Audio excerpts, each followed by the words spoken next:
नमस्ते, आप सभी का हिंदी प्रज्ञा चैनल पर स्वागत है। हम पढ़ रहे हैं शब्द शक्ति। हमने लक्षणा शब्द शक्ति पढ़ी है, उसके पूरे भेद देख लिए। आज व्यंजना शब्द शक्ति पढ़ते हैं कि व्यंजना शब्द शक्ति कहाँ होती है। व्यंजना शब्द शक्ति में एक तो ये बात ध्यान रखें कि इसमें कहीं पर भी व्यंग नहीं होता। व्यंजना में जहाँ वक्ता या श्रोता या पाठकगण जो भी है अपने अनुसार अर्थ ले, कोई भी शब्द क्या कि व्यंजना सिर्फ संकेत भर देती है। फिर निर्भर किसके ऊपर है? पाठक के ऊपर या श्रोता के ऊपर निर्भर है कि वो उसका अर्थ किस तरह से ग्रहण कर रहा है। वहां पर व्यंजना होती है। देखो परिभाषा, जब वाच्यार्थ और लक्ष्यार्थ अपना अपना अर्थ बोध कराकर शांत हो जाए, अर्थात वाच्यार्थ से भी जहां पर अर्थ नहीं निकलता, लक्ष्यार्थ से भी अर्थ नहीं निकलता, अपितु कोई तीसरा अर्थ निकलता है। वाच्यार्थ से भी अर्थ नहीं निकले और लक्ष्यार्थ से भी अर्थ नहीं निकले तो अर्थ बोध कराकर शांत हो जाए और जिस शब्द शक्ति से अन्य अर्थ का बोध हो, किसी तीसरे अर्थ का बोध हो, वहां पर क्या होती है? व्यंजना शब्द शक्ति होती है। व्यंग्यार्थ, ये ध्यान देने की बात है, व्यंग्यार्थ पाठक या श्रोता पर निर्भर है। व्यंजना अर्थ का संकेत भर कराती है। व्यंजना अर्थ का संकेत तो करा देती है, लेकिन वो पाठक या श्रोता पर निर्भर है कि वो उस कोई हमने वाक्य बोला, कुछ कहा किसी को, तो वो उसका अर्थ ग्रहण क्या कर रहा है, वो उसका सीधा ही अर्थ ग्रहण कर रहा है या कोई दूसरा अर्थ ग्रहण कर रहा है, ये पाठक या श्रोता पर निर्भर है। बाकी पाठक या श्रोता अपनी कल्पना शक्ति के आधार पर अर्थ ग्रहण करता है। व्यंजना अर्थ का संकेत जरूर करा देती है, बाद बाकी पाठक या श्रोता उस शब्द का या उस वाक्य का अर्थ क्या ले रहा है, अभिधा में ले रहा है, लक्षणा में ले रहा है, ये उसी पर निर्भर होता है। अब देखो, कल्पना शक्ति के आधार पर अर्थ ग्रहण करता है। एक उदाहरण है, व्यंजना शब्द शक्ति के दो रास्ते हैं। कहां से जाती है? अभिधा से भी व्यंजना, पहले अभिधा और फिर व्यंजना, और लक्षणा से भी व्यंजना जाती है। अभिधा इसके व्यंजना के दो रास्ते देखो, इस तरह से हम देखते हैं तो इसमें व्यंजना का तो ये पार्ट होता है व्यंजना, और अभिधा यहां पर अभिधा। दूसरा देखो व्यंजना, व्यंजना और लक्षणा। व्यंजना शब्द शक्ति के दो रास्ते हैं। ये अभिधा के रास्ते से भी जा सकती है और लक्षणा के रास्ते से भी जा सकती है। अभिधा के रास्ते से कैसे? जैसे कि कोई मेरे से आकर कहता है कि मैं 1 घंटा हो गया, यानी कि आप क्लास लेते हुए 1 घंटा हो गया, मैंने उसका अर्थ कोई दूसरा नहीं लिया, मैंने सीधा ही लिया, हाँ ठीक है कोई बात नहीं, ठीक है ना, मैंने और आधा घंटा और पढ़ा दिया। कोई आकर कहेगा कि आपको 1.5 घंटा हो गया, तो उसके कहने का भावार्थ क्या है? यानी कि वो तो कह रहा है कि क्लास बंद करो, और मैं उसका अर्थ ही नहीं ले रही, मैं तो हाँ ठीक है कोई बात नहीं, 1.5 घंटा हो गया तो कोई बात नहीं, 1 घंटा हो गया तो, यानी कि मैंने पहले सीधा अर्थ लिया इसका, अभिधा वाला अर्थ। और फिर कहना क्या चाह रहा है? वो सामने वाला कहना चाह रहा है कि क्लास बंद करो, इसलिए वो मुझे 1 घंटे की या 1.5 घंटे की बात कर रहा है। यानी कि व्यंजना तक पहुंचने के लिए अभिधा के रास्ते से भी जाया जा सकता है। ये बात समझ में आई आपको कि व्यंजना तक कैसे जाया जाता है? पहले किसी का सीधा अर्थ, वो तो पाठक या श्रोता पर निर्भर है ना कि भाई वो उसका अर्थ क्या ले रहा है। अगर आप उसका अर्थ व्यंग में ले ही नहीं रहे हो तो फिर चाहे कहने वाला कहता रहे, फिर तो उसका अभिधा में सीधा अर्थ आ जाएगा, या आप लक्षणा में भी सीधा अर्थ ले सकते हैं और व्यंग तक पहुंच ही नहीं रहे। लेकिन उसका भावार्थ क्या था? जैसे कि मैंने आपको उदाहरण दिया कि कोई आकर कहे कि 1 घंटा हो गया है। चलो एक उदाहरण देखते हैं। जैसे कहे कि बिटिया 20 साल की हो गई है, किसी ने कहा बिटिया 20 साल की है। एक पिता ने अपनी पत्नी को कहा, या एक पुत्री थी, और उन्होंने क्या है कि अपने माता पिता आपस में बात करते, पिता कहता है माँ को कि बिटिया 20 साल की हो गई है, वो सिद्धार्थ ले रही है तो ठीक है, हाँ 20 साल की हो गई है, मुझे भी पता है, तो उसने अभिधा वाला अर्थ ले लिया। लेकिन वो सोच रही है कि 20 साल, मैंने पूछा ही नहीं कितने साल की हो गई है, फिर भी ये बता रहे हैं मुझे कि भाई कितने साल की हो गई। इसका अर्थ क्या हुआ? अर्थात विवाह करने योग्य हो गई। वो व्यंजना में अर्थ गया कि विवाह करने योग्य हो गई है, और हमने सीधा ही अर्थ ले लिया कि 20 साल की हो गई है, हाँ ठीक है 20 साल की हो गई है। तो ये अभिधा वाला अर्थ, और व्यंजना वाला अर्थ कि वो विवाह योग्य हो गई है, वो व्यंजना वाला अर्थ। व्यंजना का अर्थ 2 रास्ते से होकर जाता है, अभिधा से और लक्षणा से। दूसरा देखिए लक्षणा वाला अर्थ कैसे लेते हैं। जैसे ये उदाहरण है, इस देश में गधे तो घास चरते हैं और घोड़े भूखे मरते हैं। इस देश में गधे घास चरते हैं, अब गधे का घास चरना लक्षणा का अर्थ है, घोड़ों का भूखा मरना लक्षणा का अर्थ है। लेकिन इसका तीसरा अर्थ भी तो है कि इस देश में अव्यवस्था है। तीसरा अर्थ क्या होगा कि अव्यवस्था है। तो यहाँ लक्षणा से, यानी कि लक्षणा से अर्थ ग्रहण किया जा सकता है, लक्षणा के रास्ते से होकर हम व्यंजना पर पहुंचते हैं या अभिधा के रास्ते से होकर व्यंजना पर पहुंचते हैं। सबसे पहले तो इसको शुरू करने से पहले ये बात समझ में आनी चाहिए, व्यंजना शब्द शक्ति तक पहुंचने के कितने रास्ते हैं? दो। अभिधा का भी अर्थ लेकर हम व्यंजना तक पहुंच सकते हैं, लक्षणा का अर्थ लेकर भी हम व्यंजना तक पहुंच सकते हैं। दूसरा ये, अब ये इतना आपको समझ में आया होगा। फिर देख लो एक बार, इसकी परिभाषा होगी, जब वाच्यार्थ और लक्ष्यार्थ अपना अपना अर्थ बोध कराकर शांत हो जाए। पहले हमने अभिधा वाला अर्थ लिया, फिर हम व्यंजना पर पहुंचे, इसने तो अपना अर्थ ग्रहण करवा दिया और फिर व्यंजना पर पहुंच गए। तो ये अपना अर्थ बोध कराकर शांत हो गई, तब हम व्यंजना पर पहुंचे। और इसी तरह से लक्षणा का भी, जैसे कि उदाहरण लिखा है, इस देश में गधे तो घास चरते हैं, गधों का घास चरना लक्षणा का अर्थ है, घोड़ों का भूखा मरना लक्षणा का अर्थ है। और फिर हमने तीसरा इसका अर्थ व्यंजना के आधार पर लिया कि इस देश में अव्यवस्था है, हम यहाँ पर कोई भी काम करेंगे तो कैसे करेंगे, यहाँ तो व्यवस्था ही नहीं है, अव्यवस्था है। ये हमने तीसरा व्यंग वाला अर्थ लिया, यानी कि लक्षणा के माध्यम से भी हम व्यंजना तक पहुंच सकते हैं। तो दोनों अर्थ अपना अपना वाच्यार्थ और लक्ष्यार्थ अपना अपना अर्थ बोध करा करके शांत हो जाते हैं। और फिर जब तीसरा अर्थ हम ग्रहण करते हैं तो वहां लक्षणा शब्द शक्ति लक्षणा नहीं, व्यंजना शब्द शक्ति होती है। व्यंजना शब्द शक्ति हमेशा श्रोता या पाठक के ऊपर है कि वो उसका अर्थ क्या ग्रहण कर रहा है, इसके ऊपर निर्भर करती है। आगे देखते हैं इसके उदाहरण और देखते हैं। व्यंजना शब्द शक्ति के उदाहरण देखते हैं। जैसे संध्या हो गई है, अब संध्या हो गई है, इसका अलग अलग परिस्थितियों में अलग अलग अर्थ है, यानी कि जो पाठक है या श्रोता है वो अलग अलग परिस्थितियों में अपना अलग अलग अर्थ अपने संदर्भ के अनुसार, अपने प्रसंग के अनुसार अलग अलग अर्थ निकालता है। मान लो किसी गृहिणी ने सुना तो वो सोचेगी संध्या हो गई है, अर्थात पूजा पाठ का समय हो गया है। किसी दूसरी स्त्री को सुना तो वो सोचती है कि शाम हो गई है, अर्थात खाना बनाने का समय हो गया है। कोई मजदूर बाहर काम करने गया हुआ है, कोई कह देगा कि आकर कि अरे कितना काम करोगे, संध्या हो गई है, तो वो क्या अर्थ लेगा इसका, अर्थात घर चलने का समय हो गया है। कोई विद्यार्थी पढ़ रहा है, उसको आकर कह दे कि कितना पढ़ोगे, शाम हो गई है, संध्या हो गई है, तो वो सोचेगा एक बार आराम करने का समय हो गया है, दिन भर पढ़ लिया हूँ। इसी तरह से संध्या शब्द के अलग अलग अर्थ निकलेंगे। किसी के ऑफिस से घर लौटने का समय होता है, यानी कि परिस्थिति के अनुसार, अपने अपने संदर्भ के अनुसार अलग अलग अर्थ निकलता है।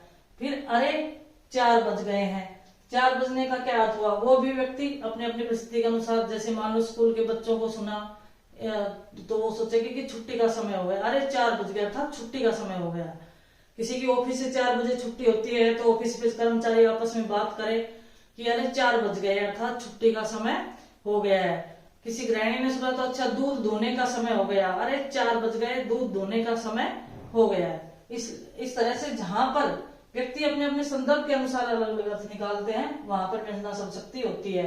नोट करने बात यह है कि इसमें समय सूचक शब्दों में हमेशा व्यंजना शब्द शक्ति होगी। दूसरा, विस्मयादि बोधक चिन्ह जहां पर लगा हुआ है वहां पर भी व्यंजना शब्द शक्ति का प्रयोग होता है। समय सूचक शब्दों में जैसे संध्या हो गई है, 4 बज गए, 6 बज गए हैं, 10 बज गए हैं, शाम हो गई है, दोपहर हो गई है, सुबह हो गई है, जितने भी समय सूचक शब्द आते हैं इन सब में किसका प्रयोग होता है, व्यंजना शब्द शक्ति का। और विस्मयादि बोधक चिन्ह जहां पर लगा हुआ हो वहां पर भी व्यंजना शब्द शक्ति का प्रयोग होता है।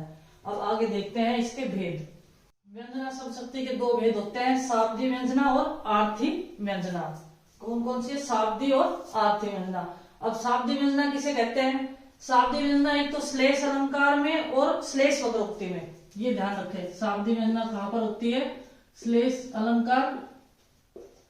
अलंकार में और श्लेष वक्रोक्ति में। श्लेष वक्रोक्ति में, इन दोनों में निश्चित रूप से शाब्दी व्यंजना ही होगी, श्लेष अलंकार में और श्लेष वक्रोक्ति में। वक्रोक्ति के 2 भेद होते हैं, काकु वक्रोक्ति और श्लेष वक्रोक्ति। तो यहाँ पर व्यंजना के 2 भेद है, शाब्दी और आर्थी व्यंजना। इसकी ये देखो, जहां व्यंग्यार्थ शब्द पर आधारित हो, शाब्दी व्यंजना में क्या होता है, जहां व्यंग्यार्थ शब्द पर आधारित हो, अगर उस शब्द के स्थान पर उसका पर्यायवाची रख दिया जाए तो वो व्यंग्यार्थ समाप्त हो जाता है। यहाँ पर सिर्फ शब्द पर आधारित होता है, अगर शब्द को हटा दिया जाए तो व्यंग्यार्थ पूरा समाप्त हो गया। अब देखो उदाहरण, चिर जीवो जोरी जुरे क्यों ने स्नेह गंभीर, को घटी, ये वृष भानुजा वे हलधर के वीर। बहुत ही मोस्ट इंपोर्टेंट उदाहरण है, लगभग परीक्षाओं में आता है। चिरजीवो, उनकी जोड़ी बनी रहे, लंबे समय तक जीवित रहे। चिरजीवो, लंबे समय तक जीवित रहे। जोड़ी जुड़े, उनकी जोड़ी बनी रहे। क्यों न स्नेह गंभीर, क्योंकि उनका स्नेह बहुत ही गंभीर है, बहुत ही गहरा है। को घटी, और कौन कम है, कौन घट रहा है, यानी कि कौन कम है। ये वृष भानुजा वे राधा है, वृष भानु की पुत्री, वे हलधर के वीर, और वे हलधर यानी बलराम के भाई है।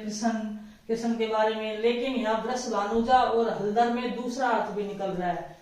वृष भानुजा से तो वृष भानु और जा का अर्थ पुत्री, और वृष भानु राधा के पिता का नाम था, यानी कि वृष भानु की पुत्री। तो राधा और हलधर के वीर, हलधर बलराम को कहते हैं, और बलराम के वीर कौन है, कृष्ण है, भाई है उनके। और दूसरा अर्थ क्या निकल रहा है, वृषभ अनुजा, वृषभ का अर्थ बैल, वृषभ और अनुजा। अब वृषभ का अर्थ बैल होता है, अनुजा का अर्थ क्या होता है, बहन। तो बैल की बहन कौन होती है, गाय। बैल की बहन कौन हुई, गाय होगी।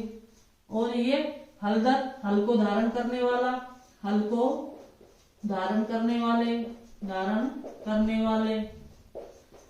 वाला, और वो कौन है, बैल है। हल को धारण कौन करता है, बैल करता है। इसका हलधर का किसान भी होता है वैसे, हल को धारण करने वाला बैल के ऊपर ही तो होते हैं, हल बैल के ऊपर रखा होता है। और हलधर किसान का वीर भी बैल ही बताया गया है।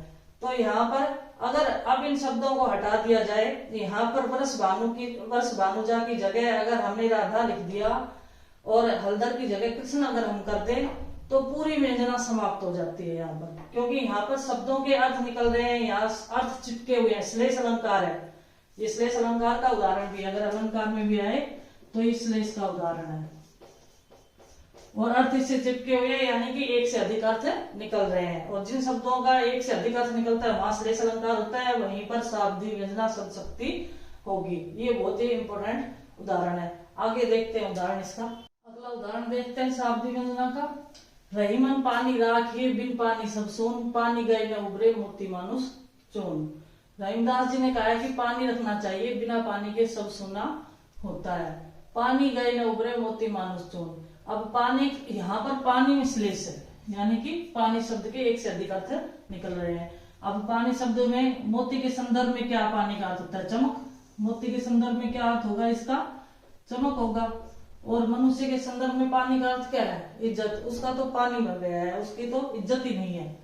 तो पानी के संदर्भ में मनुष्य के अर्थ में पानी का अर्थ क्या होगा, इज्जत। और पानी का अर्थ चून के जल में क्या हो गया, चून के संदर्भ में जल हो जाता है। यहाँ पर इसका अर्थ क्या होगा, जल। यानी कि एक ही शब्द के एक से अधिक अर्थ निकल रहे हैं, इसलिए यहाँ पर श्लेष अलंकार भी है और शाब्दिक व्यंजना शक्ति भी है।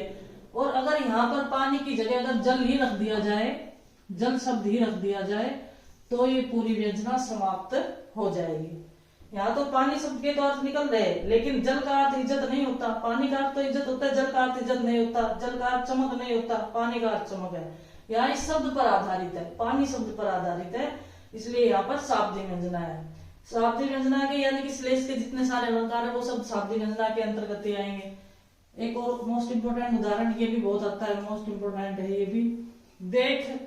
देखा एक कबूतर हाथ में, देख एक कबूतर हाथ में, पूछा कहाँ अपर है, छोड़ उसे कह दिया, उड़ गया अपर कहाँ सपर है। एक नायक नायिका थे, मान लो हम इस तरह से कर लेते हैं कि एक नायक नायिका थे। उन्होंने नायक ने नायिका को 2 कबूतर हाथ में दिए।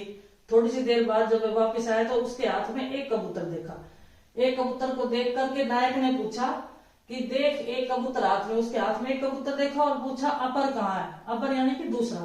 नायक ने इसका क्या अर्थ लिया था, अपर का अर्थ दूसरा कहाँ है, दूसरा इसका अर्थ हो जाएगा कि दूसरा कहाँ है। छोड़ उसे कह दिया, नायिका ने उस दूसरे कबूतर को, जो एक कबूतर उसके हाथ में था, उसको भी छोड़ दिया और कह दिया कि उड़ गया, ये तो उड़ गया। अपर कहाँ सपर है, ये तो एपर, पंखों रहित। एपर का अर्थ क्या हो गया, पंख रहित, पंख रहित। और सह पर पंख सहित, पंख सहित हो गया। कि पंखों रहित कहाँ है, ये तो पंखों सहित है, यानी कि नायक ने तो इसका अर्थ दूसरा लिया था और नायिका ने उसका अर्थ दूसरा ही ले लिया। तो इस तरह से यहाँ पर भी शाब्दिक व्यंजना है और ये बहुत इंपॉर्टेंट उदाहरण भी है। अगला देखिए उदाहरण, सुवर्ण को ढूंढत फिरत कवि व्याभिचारी चोर, इसी में है, इस दूसरी लाइन में, इसलिए मैंने इसकी पहली लाइन नहीं लिखी है। सुवर्ण को यहाँ पर किस में है शाब्दिक व्यंजना, सुवर्ण में। यहाँ पर सुवर्ण शब्द के अलग अलग अर्थ निकल रहे हैं, यहाँ पर श्लेष है, यानी कि सुवर्ण में श्लेष है। अब देखो, सुवर्ण को ढूंढत फिरत कवि व्याभिचारी चोर, सुवर्ण का अर्थ क्या हो गया, अच्छे वर्ण, यानी कि अच्छे अक्षर। कवि के संदर्भ में सुवर्ण शब्द का अर्थ क्या हुआ, अच्छे वर्ण, अच्छे वर्ण या सुंदर वर्ण कह ले, अच्छे वर्ण या सुंदर वर्ण। फिर सुवर्ण को ढूंढत फिरत कौन कौन ढूंढता है, कवि के तो अच्छे वर्ण, जब भी वह कोई काव्य रचना करता है, लिखता है, तो वह अच्छे से अच्छे वर्णों का, यानी कि अच्छे से अच्छे शब्दों का प्रयोग अपनी काव्य रचना में करता है। इसका तो ये अर्थ हो गया। फिर सुवर्ण को व्याभिचारी, व्याभिचारी का अर्थ होता है कामी व्यक्ति, और कामी व्यक्ति क्या देखता है कि वो अच्छा रंग देखता है, सुंदर स्त्रियों को देखता है। तो यहाँ पर सुवर्ण का अर्थ सुंदर रंग, क्या हो गया इसका अर्थ, सुंदर रंग। व्याभिचारी के संदर्भ में सुवर्ण का अर्थ सुंदर रंग, कवि के संदर्भ में सुवर्ण का अर्थ अच्छे वर्ण, अच्छे शब्द, और सुवर्ण का अर्थ चोर के संदर्भ में, चोर क्या ढूंढता है, वो सुवर्ण का अर्थ क्या समझेगा, सोना, धन, सोना या धन। तो सुवर्ण का अर्थ यहाँ पर चोर के संदर्भ में क्या हो गया, सोना या धन से, सोना कह लो या धन कह लो, धन। तो इस तरह से यहाँ पर एक ही शब्द के अलग अलग संदर्भ में अलग अलग अर्थ निकल रहे हैं, अतः यहाँ पर भी शाब्दिक व्यंजना शब्द शक्ति है। और यहाँ पर सुवर्ण की जगह अगर हम अच्छे वर्ण लिख दे या धन लिख दे या सोना लिख दे तो ये पूरी व्यंजना समाप्त हो जाएगी। इस तरह से ये देख लो, इसमें श्लेष अलंकार है, रहीमन पानी राखिए, बिन पानी सब सून, पानी गए न उभरे मोती मानुष चून। इस पानी शब्द के 3 अर्थ निकले हैं और तीनों संदर्भ में इसके अलग अलग अर्थ निकलते हैं। इसी तरह से यहाँ नायक ने इसका अपर का अर्थ दूसरा लिया और नायिका ने इसका अर्थ दूसरा ले लिया, पंखों रहित और पंखों सहित लिया। सुवर्ण में, यहाँ सुवर्ण में शाब्दिक व्यंजना है, यहाँ पर अगर दूसरा शब्द हटा दिया जाए, ये शब्द हटा दिया जाए, इसकी जगह दूसरा शब्द लिख दिया जाए तो सारी व्यंजना समाप्त हो जाएगी। सुवर्ण का कवि के संदर्भ में अच्छे वर्ण हो गया, व्याभिचारी यानी कि कामी पुरुष के संदर्भ में सुंदर रंग हो गया, और चोर के संदर्भ में सोना या धन हो गया इसका अर्थ। अब एक उदाहरण और देखते श्लेष उपरोक्ति का, व्यंजना का एक, इसमें एक उदाहरण और देखते हैं, कोतुम। कृष्ण जी बाहर गए हुए थे, घर में राधा थी, तो दरवाजा खटखटाया कृष्ण जी ने, तो राधा ने पूछा कि को तुम, अर्थात तुम कौन हो। तो कृष्ण ने कहा है हरियम, कि मैं हरि हूं। फिर राधा ने कहा तो का बंदर का काम यहाँ, अब हरि का अर्थ एक पर्यायवाची बंदर भी होता है, तो उन्होंने कहा कि क्या बंदर का काम यहाँ, तो बंदर का तो यहाँ कोई काम नहीं है। राधा को पता था, लेकिन जानबूझकर उन्होंने इसका अर्थ क्या लिया, बंदर लिया, हरि का अर्थ। फिर कृष्ण ने कहा कि नहीं घनश्याम प्रिय, कि नहीं मैं तो घनश्याम हूँ, हे प्रिय मैं तो घनश्याम हूँ।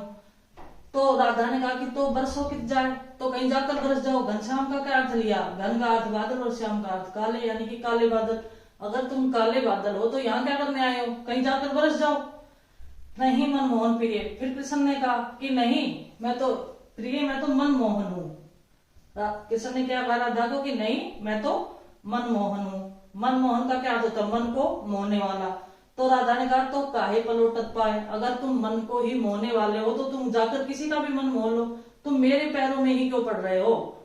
तो यहाँ पर, यहाँ शब्द के आधार पर अगर यहाँ पर कृष्ण पहले ही बता देता है कि मैं कृष्ण हूँ, तो यहाँ पर वो बंदर का अर्थ नहीं ले सकती थी।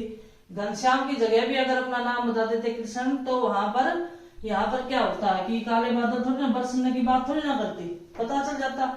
और मनमोहन बता देते तो भी वो ऐसा नहीं कहती मन मोहने वाले हो। तो यानी कि यहाँ पर अगर शब्दों के हम अर्थ बदल दें, हरि का, घनश्याम का, मनमोहन का, तो अगर इन शब्दों को बदल दे, यानी कि इनकी जगह पर अगर हम कृष्ण रख दें तो व्यंजना समाप्त हो जाएगी। और ये श्लेष, इसमें श्लेष अलंकार का तो उदाहरण इसमें नहीं है, लेकिन ये यहाँ पर श्लेष वक्रोक्ति है इसमें, यानी कि कहने के ढंग का लहजा। और काको वक्रोक्ति श्लेष वक्रोक्ति होती है। काको वक्रोक्ति में तो अर्थव्यंजना होती है, इसमें सावधी व्यंजना होती है। तो यहाँ पर शब्दों का ही अर्थ लिया गया है और जहाँ शब्द पर आधारित है, ये जैसे ही शब्द बदला कि आर्थी व्यंजना समाप्त हो, सावधी व्यंजना समाप्त हो जाती है। अब हम दूसरा भेद पढ़ते हैं इसका आर्थी व्यंजना पर। अभी व्यंजना का दूसरा भेद देखते हैं, आर्थी व्यंजना। आर्थी व्यंजना का तो जहां व्यंग्यार्थ अर्थ पर निर्भर हो, व्यंग्यार्थ जहां पर अर्थ पर निर्भर हो वहां पर आर्थी व्यंजना होती है। शब्द से कोई अंतर नहीं पड़ता, अगर उसका पर्यायवाची रख देंगे तो भी अर्थ बना रहेगा। जहां व्यंग्यार्थ अर्थ पर निर्भर हो अर्थात पर्यायवाची रख देने पर भी व्यंग्यार्थ बना रहता है। सावधी व्यंजना में तो अगर उसका पर्यायवाची रख दे तो बिल्कुल व्यंजना समाप्त हो जाती है, लेकिन यहाँ पर अर्थ पर आधारित है, शब्द से कोई फर्क नहीं पड़ता, तो पर्यायवाची रख देंगे तो भी व्यंग्यार्थ वैसे ही बना रहेगा। और इसमें अन्योक्ति और विरोधाभास अलंकार आता है, जैसे कि सावधी व्यंजना में श्लेष और श्लेष वक्रोक्ति, आर्थी व्यंजना में अन्योक्ति और विरोधाभास अलंकारों का प्रयोग होता है, ये ध्यान रखिए। अब देखो एक उदाहरण देखते हैं। हम लखी है मधुचंद्रिका, सुनी है कल धुनि कान, रही है मेरे प्राण तन, प्रीतम करो प्रयाण। एक पति है जो विदेश जाना चाहता है कि यहाँ मेरी कमाई नहीं होती, मैं धन कमाने विदेश जाऊंगा। पत्नी अभिदा में उसे खूब समझाती है कि मत जाओ, हमारा इतने से काम चल जाएगा, हम कर लेंगे। लेकिन उसे समझ में नहीं आता अभिदा, जब सीधे सीधे बात कह ली तो उसे समझ में नहीं आ रहा।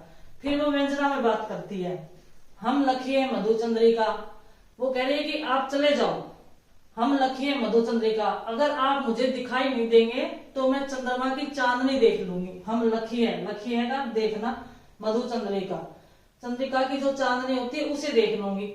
सुनी है कल धुनि कान, और अगर आपकी आवाज मेरे कानों में नहीं पड़ेगी तो कोई बात नहीं, मैं कोई भी धुन सुन लूंगी, कोई भी गाना सुन लूंगी। आपकी आवाज मेरे कानों में ना पड़े तो नहीं सरी, मैं कोई भी गाना, कोई भी मधुर संगीत सुन लूंगी।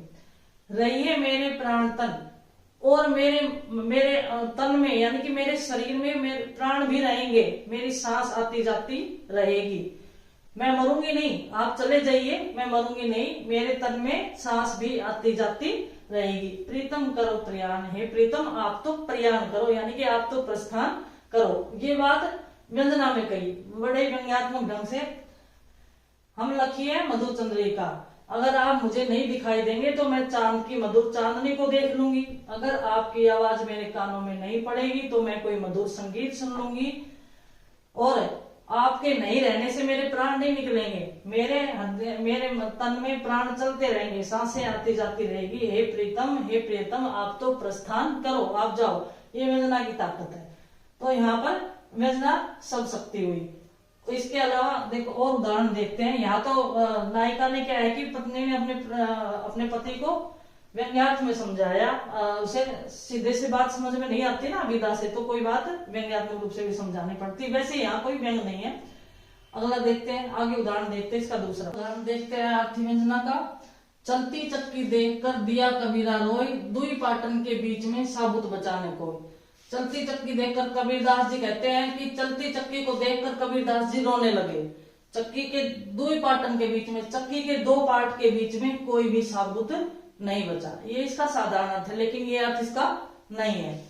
कह के चलती चक्की देखकर दिया कबीरा रोय, दुई पाटन का तात्पर्य एक धरती और आकाश, धरती और आकाश के पार्ट के बीच में कोई भी व्यक्ति नहीं बचा, अर्थात जिस व्यक्ति ने जन्म लिया है वह मृत्यु को प्राप्त होता ही है। इसका ये दूसरा अर्थ निकलता है। तो दूसरा अर्थ निकलता है तो इसका क्या हुआ? अन्योक्ति अलंकार है, अन्योक्ति है, यानी कि इसके माध्यम से, चक्की के माध्यम से कवि सांसारिकता की बात कर रहे हैं कि दो पार्टों के बीच में, धरती और आकाश के पार्ट के बीच में कोई भी मनुष्य जीवित नहीं रहा। आगे देखो, ये बड़ा ही प्रसिद्ध उदाहरण है, लगभग आता भी है। नहीं परागु नहीं मधुर मधु, नहीं विकास ही काल, अली कली ही सो बंध्यो, आगे कौन हवाल। तो इसमें बिहारी का दोहा है, ये बड़ा ही प्रसिद्ध है। राजा जयसिंह को कहते हैं, जो जयपुर के राजा थे, उन्हें कहा है कि नहीं पराग नहीं मधुर मधु, लेकिन कहा किनको? राजा जयसिंह को साधारण नहीं कहा, उन्होंने भंवरे को संबोधित करते हुए कहा कि इस कली में ना तो अभी पराग है, ना ही मधुर मधु है, ना ही इस कली का अभी तक विकास हुआ है। अली कली ही सो बंध्यो, तुम अभी से, हे भंवरे, तुम इस कली से अभी से इतने बंध गए हो, इतने अभी से तुम्हारा इतना प्रेम बढ़ गया है, आगे कौन हवाल। जब यह कली पुष्प बन जाएगी तो तुम्हारा क्या हाल होगा। लेकिन जो हमने सीधा अर्थ ग्रहण किया है ये इसका अर्थ नहीं है। वो राजा जयसिंह को सुना रहे थे, क्योंकि राजा जयसिंह ने राजकाज छोड़ करके और रानी के प्रेम पास में बंधे हुए थे, और रानी नवविवाहित थी और वो इतनी अब उम्र में इतनी बड़ी नहीं थी, तो उन्हीं के संदर्भ में उन्होंने कहा था। जब बिहारी ने सुना कि राजा जयसिंह ने राजकाज छोड़ दिया है और वो अपनी नई रानी के प्रेम पास में बंधे हुए हैं, उस समय उन्होंने ये दुआ लिखकर उनको भेजा था कि अभी तो इसमें ना पराग है, नहीं मधुर मधु है, ना ही इसका विकास हुआ है, यानी कि अभी ये पूर्ण यौवन को भी प्राप्त नहीं हुई है। तुम अभी से हे भौरे, यहाँ अली शब्द किसके लिए आया? राजा जयसिंह के लिए, कि तुम, और कली रानी के लिए आया कि तुम अभी से इसके मोह में इतने पड़ गए हो तो आगे तुम्हारा क्या हाल होगा। यानी कि राजा जयसिंह को समझाने के लिए उन्होंने ये दुआ लिखा था। है भी बड़ा प्रसिद्ध। तो जो साधारण अर्थ नहीं निकल रहा है वो इसका अर्थ नहीं है, बल्कि अन्योक्ति है। एक के माध्यम से दूसरे को सुनाना, किसी बात को लेकर दूसरे को सुनाना अन्योक्ति अलंकार होता है। तो इसके ये दो उदाहरण है अन्योक्ति अलंकार जहां पर है। और यहाँ पर अगर इनके शब्दों को चक्की की जगह चाकी लिख दे तो भी कोई फर्क नहीं पड़ता। कोई भी शब्द देख लो इसमें, साबुत बचाने कोई पाटन का अर्थ दुई पाटन का अर्थ पाट लिख दे तो भी कोई अंतर नहीं पड़ता। इसी तरह से परागु का अर्थ या मधुर मधु नहीं विकास ही काल अली, अली का अर्थ यहाँ कली का अर्थ कुछ भी बदल दे तो इसमें कोई अर्थ नहीं अंतर पड़ता है। यानी कि ये आर्थिक व्यंजना है, शाब्दिक व्यंजना नहीं है। शाब्दिक व्यंजना होगी तो अर्थ में अंतर पड़ेगा तो वो समाप्त हो जाएगी, लेकिन यहाँ समाप्त नहीं होगी। सबसे पहले ये अन्योक्ति अलंकार के उदाहरण है दोनों ही। एक दो उदाहरण और देखते हैं इसके। आर्थिक व्यंजना का चौथा उदाहरण देखते हैं इसमें। पहला है यह अनुरागी चित्त की गति समझने को जो जो बूढ़े श्याम रंग तो उज्ज्वल होए। इस प्रेमी हृदय की गति को कोई नहीं समझ पाता। इसका अर्थ क्या हुआ? अनुरागी का अर्थ क्या होता है? प्रेमी। अनुरागी यानी कि प्रेमी। चित्त का अर्थ क्या होता है? हृदय। इस अनुरागी हृदय की गति को कोई नहीं समझ पाता है। ये जो जो श्याम रंग में डूबता जाता है उतना ही उज्जवल होता जाता है। अब कोई श्याम रंग में डूबता है तो वो उज्जवल थोड़ी ना होता है, वो तो काला ही होता है। लेकिन यहाँ पर विरोधाभास अलंकार है। इसका सीधा अर्थ जो हमने लिया है वो भी नहीं है। श्याम रंग में डूबने का क्या तात्पर्य हुआ कि वो जैसे जैसे भगवान की भक्ति करने लगता है वैसे वैसे ही उसका हृदय पवित्र होता जाता है। तो यहाँ पर कौन सा अलंकार है? विरोधाभास। विरोधाभास, विरोध की स्थिति हो रही है ना। श्याम रंग में डूबकर उज्जवल कोई कैसे हो सकता है? श्याम ही होता है, लेकिन यहाँ उज्जवल होने की बात कही है। फिर इसमें देखते हैं कि इसमें पर्यायवाची बदल दे। अनुरागी है, अगर इसकी जगह प्रेमी लिख दे या चित्त की जगह हृदय लिख दे तो भी कोई परिवर्तन नहीं हो रहा है। दूसरा, राजा जयसिंह और शिवाजी का वर्णन इसमें है, लेकिन पहले इसका अर्थ देखते। देखो, स्वार्थ सुकृत ने श्रम वृथा देखी विहंग विचारी, बाज पराये पानी परी तू पक्षियों ने मारी। यह पक्षियों को संबोधित करते हुए कहा है कि अपने स्वार्थ के वशीभूत होकर सुकृत न श्रम वृथा, अच्छा कार्य नहीं कर रहा है, श्रम वृथा, तुम्हारी जो मेहनत है वो भी बेकार जाएगी। देखी विहंग विचारी, हे पक्षी तुम विचार करके देख लो। हे पक्षी तुम विचार करके देख लो कि स्वार्थ के वशीभूत होकर जो तुम कार्य कर रहे हो उससे तुम्हारी मेहनत बेकार जाएगी। बाज पराए पानी परी तू पक्षियों ने मारी, हे बाज तुम दूसरों के हाथों में पड़कर, यहाँ पानी का अर्थ क्या है? हाथ। तुम दूसरों के परी का अर्थ पढ़कर, हे बाज तुम दूसरों के हाथों में पड़कर अपनी ही जाति के पक्षियों को मत मारो। तो यहाँ राजा जयसिंह से कहा गया है कि वो क्योंकि मुगलों की तरफ से युद्ध कर रहे थे तो उसके संदर्भ में लिखा था, ना कि इसका सीधा अर्थ है। पक्षियों को तो संबोधित करते हुए कहा था कि तुम अपनी ही जाति के लोगों का विनाश कर रहे हो, उनको मारने के लिए मत जाओ, तुम्हारा इससे कोई स्वार्थ भी नहीं निकलेगा और तुम कोई अच्छा कार्य भी नहीं कर रहे हो, और तुम अपने मन में ये बात विचार करके देख लो, क्योंकि तुम अपनी ही जाति के लोगों को मार रहे हो दूसरों के हाथों में पड़कर, इससे हमें नुकसान ही होगा और हानि ही होगी। इस तरह से दो है।